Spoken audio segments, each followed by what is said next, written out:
वज़ीर-ए-आज़म ने audio leaks के मामले पर गौर के लिए कौमी सलामती कमेटी का अजलास तलब कर लिया है। दीगर मामलात को भी मद्देनज़र रखा जाएगा। अजलास में सिक्योरिटी सूरत हाल से आगाह किया जाएगा।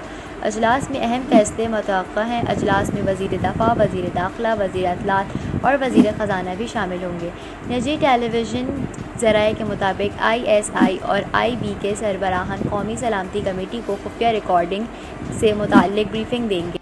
ज़राए के मुताबिक इदारे का नुमाइंदा JIT का हिस्सा होगा, जिसमें तहकीकात की जाएंगी।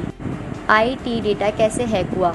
ज़राए के मुताबिक JIT को वज़ीर-ए-आज़म हाउस के अमले से तफ्तीश का इख्तियार हासिल होगा।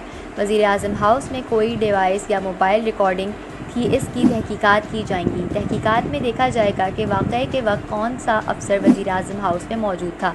ज़राए के मुताबिक वज़ीर-ए-आज़म की रिहाइशगाह और दफ्तर में तैनात सिक्योरिटी एहलकारों की नक़लो हरकत महदूद कर दी गई है। JIT को SIA और दीगर सिक्योरिटी इदारों से मदद लेने का इख्तियार भी दिया गया है।